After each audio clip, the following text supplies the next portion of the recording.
mon ami et frère, le ministre Yankhoba Diattara.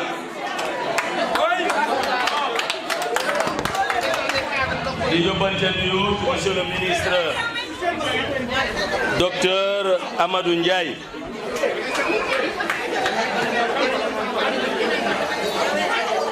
di nuyu mon frère Abdou Mbow jaarale ko ci ki ko fi teewal monsieur Moustapha Diouf mais aussi di nuyu suñu sœur Ndeye Ami Dioum mi fi teewal parti Oumar Sarr di sama xarit di nuyu allié yépp yi bokk ci Benno Bokk Yaakaar bokk ci la grande majorité présidentielle di nuyu responsable département Thiès ñoom ñépp lim leen dina jafe mais ma jiital ci ku nga xam ne dafa waroon jël kàddu xaw a yéex a ñëw muy le doyen Cheikh Sow de Pout ancien militaire nekk sama xarit bu yàgg lool ak man maa ngi lay nuyu Cheikh Yanjeri Sow su ma ko tuddoon moom dong ñépp daan ci gis seen bopp parce que xam nañ rôle bi muy joué dans le département de Thiès xanaa ma yokk ci rek ma sœur madame Diagne Awa Dia dëkk Diender nekk la coordonnatrice départementale des femmes du parti nekk aussi première vice-présidente de la Fédération nationale des femmes di nuyu mon frère Cheikh Samb c'est lui qui nous a souhaité la bienvenue ici à Thiès di sama rakk ju nga xam ne yàgg nañu trop mu nekk un homme de conviction nekk aussi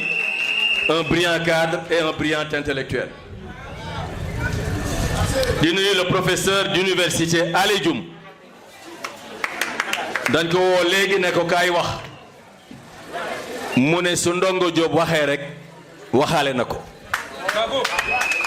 et pourtant su dee diplôme nag ñi ko ëppale fii ci salle bi bu amee tamit xawma ko waaye mu nga nee ne dégg professeur Ali Dioum ñu ngi lay nuyu di nuyu notre frère Ndongo Diop et tous les responsables de la commune de Thiès laata may ak ci sama doom yi dama fi am d'abord sët muy Kuna Mbodj sama sët la ku ma jàpp la ku ma bëgg la te loolu waa Thiès xam nañ ko famille Njegéen gi mu bokk xam nañu ko di nuyu ma fille Diarietou Mangane présidente de la jeunesse féminine nationale de LDR Yeesal dëkk Thiès ba mu yoree kuréel googu léegi ci quelques mois la toll à la place de notre sœur Khady Sankaré de la ville de Pikine suñu parti nag loolu la ñu yàlla may ku am 35 ans génn keneen yéeg au niveau des jeunes di nuyu waa Thiès yëpp sama sœur Fat Cissé Aïdara di sama doom dafa ñëw ba ci man ma ne ko yow Fat Cissé maa lay waxal gis naa sa mobilisation gis naa sa taxawaay Fat Cissé maa ngi lay nuyu bu baax a baax xam naa Falilou xol du mer parce que su ma tuddee ñi ma tuddoole naa ko Falilou maa ngi lay nuyu bu baax maa ngi lay sant man nag di nuyu madame Tew dafa waroon a wax madame Tew bu Kër Moussa waaw mooy madame Taw non wala léegi da ngeen a bëgg ma wax ko lan di nuyu madame Taw muy Marie Touré dëkk Kër Moussa mënoon naa jël kàddu sama sœur Ngone Fatma Dieng de Xombol anamu Ngone Fatma mënoon naa jël kàddu parce que kenn mënu ko ci liggéey bi ba mu ñëwee ba léegi Xombol a ngi riir mënoon naa tudd waa Fandène mais di nuyu aussi sama rakk Mamadou Lamine Ndione Mirabeau de Noto Diobass mais fàttewuma sama doom Ramatine moom itamit bu Diobass sama ñaari doom yooyu may ñaan rek ngeen gën a ànd gën a bokk ndey gën a bokk baay au nom de LDR Yeesal mais aussi au nom de la grande majorité présidentielle yaakaar naa tudduma ñëpp ndax mënuma tudd ñëpp maa ngi nuyu borom kado bi Saliou Sène jox ñu t-shirt beneen Saliou présenté ñu ko Saliou bi yaakaar Serigne Touba beneen bi yaakaar Cheikh Ahmed Tidiane muy Saliou Sène ak Saliou Diouf borom Malika candidat à la mairie de Malika di nuyu sama sœur Khady Niang foo ko fekk mu ngi yor kolom seetlu lool waaye mën a liggéey te ci boole wax di nuyu Serigne Saliou bu Touba Toul ak Ndongo Diop tudd naa ko léegi di nuyu Mamadou Ba bu Thiénaba ak mbokk yépp di beral nuyoo nag ñi ma bokkal coalition muy diisoo te Déthié Diouf président visa wax léegi seen tur Déthié di sama rakk ju baax di sama rakk ju ma rëkkul di nit ku am disponibilité di nit ku am engagement di nitu terrain te bëgg lu baax di nuyu sama sëriñ Bàcci Seck bu Thiénaba ku ma xam rek xam nga ma moom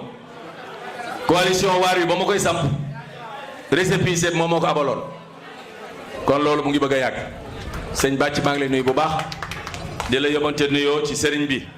ak waa Thiénaba yépp ah bëggoon nag nuyoo tam Sophie Faye Sophie borom Thiès noonu yow Sophie borom Thiès noonu maa ngi lay nuyu merci beaucoup Sophie alors Diobass nag mënoon naa faa dugg nuyu ñëpp nuyu Yacine nuyu Fat Diouf nuyu Mané Ndoye et cetera nuyu Ousseynou Ndoye bu Kayar le professeur Ousseynou Ndoye maa ngi lay nuyu bu Kayar ñëpp rek voilà abe waa Kayar kon yéen moom ñu ngi leen di nuyu c'est pour vous dire monsieur le ministre Diatara et monsieur Diouf que LDR Yeesal est une jeune formation politique certes mais un grand parti politique structuré et représenté un peu partout par des hommes et des femmes de qualité Yankhoba maa ngi lay nuyu te di la yóbbante nuyoo ci sama mag le président Idrissa Seck yaakaar naa ne Idrissa Seck Sénégal ñëpp xam nañ suñu diggante bu sincère la diggante bu nga xam ne politique lalu ko ndax léeg-léeg politique jot ma jaar nii mu jaar ne mais li nekk ci diggante bi moom xam naa ko te téye na ko te téye naa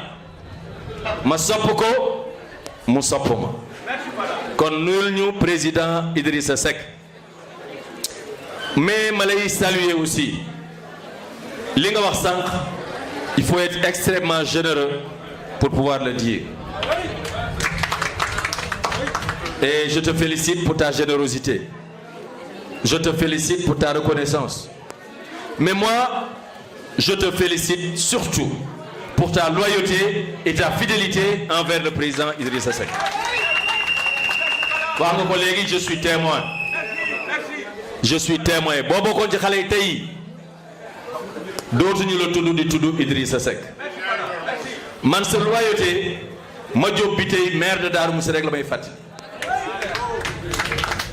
que tu connais bien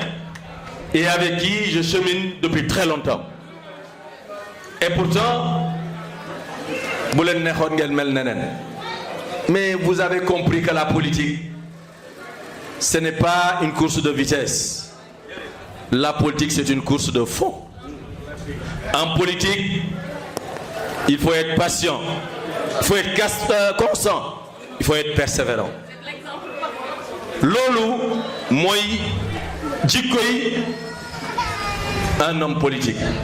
Contrairement à ce que beaucoup de gens disent, que politique da ngay lii da ngay fen da ngay wuruj da ngay naafeq. Non, moi je ne crois pas à cette politique. Moi je suis pour la sincérité, je suis pour la fidélité, mais je suis aussi pour la constance dans les idéaux et que franchement Yankoba, tu es un exemple. àndoon nga ak Idrissa Seck ci jamono yu méttee su la neexoon daw kon tey da nga am gàcce mais dawuloo daayuloo moo tax loo am ci parti réew mi loo am ci wetu Idrissa Seck de chance mérite la donc bonne continuation et que malgré Déthié l'a dit et il a raison malgré les fonctions tu restes un homme courtois et loolu dafa am solo foo ma woowee téléphone mooy le monsieur le ministre nga ne man je resterai toujours ton jeune frère et tu rappelles un certain nombre de souvenirs donc merci beaucoup alors léegi nag sama yaay dama fi am yaay nag Thiès waaye yéen seen maam la man sama yaay la Adja Garmi Fall li ma wax ci Diatara mën naa ko wax si Adja Garmi Fall ancienne députée di nit ku baax di nit ku nga xam ne tamit wax dëgg yàlla yàgg na ak Idrissa Seck yàgg na ak Ablaye Wade yàgg na ak ñun man nuyul ma sa doom yi rek ñoom nen ne sama jigéen yooyu ak ñi nga xam ne ñëpp parce que moom dalal nañu ba dayi Thiès lekk naa ceebam ba tàyyi fii ci Thiès kon nag bu ma la fa gisee dinaa la gërëm dinaa la sant mon frère Mamadou Lamine Diallo j'aurais pu dire la même chose parce que ba ma xamee yaa ngi xoba ci wetu Idrissa Seck laa la xam ci wetu Idrissa Seck booba ak léegi tamit yaa ngi ñuy toog ba tey tu es maire de la commune de Thiès Nord yàlla na sax alors gërëm ñëpp Diouf maa ngi lay sant j'ai entendu ton discours tu es un homme politique parce que dégg naa li nga wax mais quand tu es à côté d'Abdou Mbow noonu rek la mën a nekk sama frère boobu Abdou dama naan ko yow Abdou moom Abdou dafa am ma ciy seede Abdou il a été 3e vice-président de l'Assemblée comme man un jour je l'ai trouvé dans son bureau parce que booba j'étais président de groupe parlementaire dans le même bureau où je l'avais invité du temps des bis bi ma ne ko Abdou yow loo nar a def xanaa doo bàyyi parti bi doo bàyyi PDS ah man daal lu Macky Sall fu Macky Sall jëm rek fu laay jëm ma ne ko yow sax nga wax loolu mu ne ma ah sama mag man daal maa ngi ci Macky Sall mais à l'époque il faut être courageux pour le dire il l'a dit et il l'a fait donc santal ma ko nga gërëmal ma ko xam naa li ko téye jot na ma téléphone yaayam moo nekk ci xat-xat mais nuyul ma ko gërëmal ma ko santal ma ko léegi nag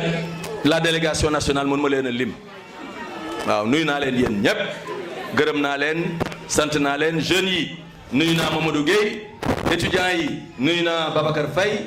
femmes yi nuyu naa Soxna Sall CCJ nuyu naa kenn bëggul Faye sage yi nuyu naa Alassane Sy jeune fille yi nuyu naa Seynabou Dieng tey représenté woo jeune fille tey waa Thiès cadre yi nuyu naa docteur Ma Anta Mbow kon nag yaakaar naa nuyu naa ñëpp alors léegi maa ngi ñëw nag ci li ñu fi andi dañu jëm élection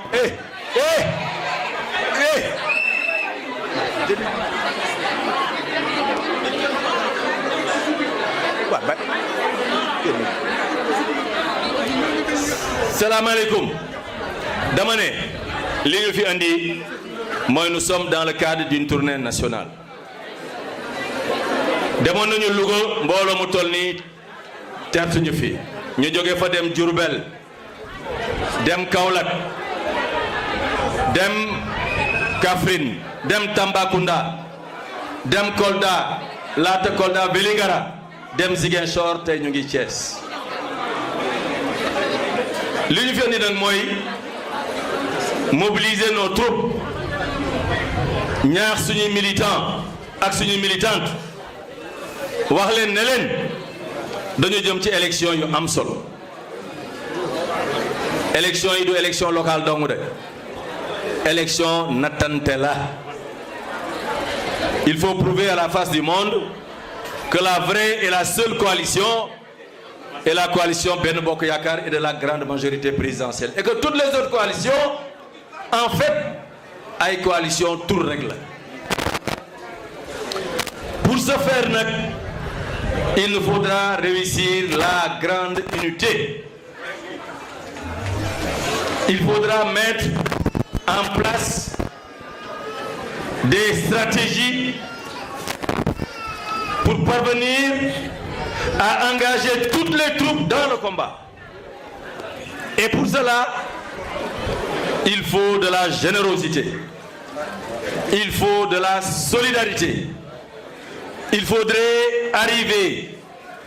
à réussir et à obtenir l'engagement de l'ensemble des forces politiques de Benno Bokk Yakaar. loolu nag dafa laaj chaque leader wax ak ay njabootam, chaque leader wax ak ay nitam, chaque leader dox ñaax ay responsables à travers le Sénégal. campagne électorale bi duñ am jot ñëw fii mais bu ñu ñëwee léegi invité Abdou Mbow mu toog le ministre Augustin Tine dafa waroon ñëw dégg naa invité docteur Amadou Lamine Ndiaye mu toog invité Yankhoba Diattara mu toog ànd ak ñoom Lamine Diallo. Je crois qu'on peut considérer que la majorité présidentielle est là. man nag li ma wax fépp laay wax feneen man je veux être un allié sincère et loyal. Je demande à l'ensemble de nos militants, à l'ensemble de nos responsables, d'aller discuter et d'échanger avec les responsables de la majorité présidentielle pour bâtir des listes consensuelles, pour bâtir aussi des listes gagnantes. Vous en avez la possibilité parce que réew mi nag coow lee bari rek waaye wax dëgg yàlla fu président Macky Sall teew, président Idrissa Seck teew fa, président Moustapha Niasse nekk fa, présidente Aminata Mbengue Ndiaye nekk fa, LDR nekk fa, mais dama ne réew mi mënul jëm ñi ci ëpp lu dul foofu. C'est ça aussi la vérité. Faut pas qu'on mène des débats inutiles. yëf yi du rajo du réseaux sociaux, yëf yi ci terrain bi la, yëf yi ci commune yi la, yëf yi ci village yi la, yëf yi ci quartier bi la, yëf yi ci nit ñi la. Et aujourd'hui, cette coalition dispose de la grande majorité des électeurs. kon li ci des rek mooy ñoom dépassement, mooy kenn ku nekk bañ a xool sa bopp, bañ a xool sa intérêt bopp, bañ a xool sa intérêt parti, mais ngeen xool intérêt réew mi, mais aussi xool intérêt coalition Benno Bokk Yakaar, intérêt majorité présidentielle, intérêt régime bi, le régime que nous incarnons aujourd'hui. Effectivement, nous incarnons le régime. tey bu leneen xewee suba du defetu Macky Sall de, mais ñun ñëpp la. mais bu leneen amee suba aussi du victoire Macky Sall dong de, mais sunu victoire la ñun ñëpp. man loolu laa gëm ci politique.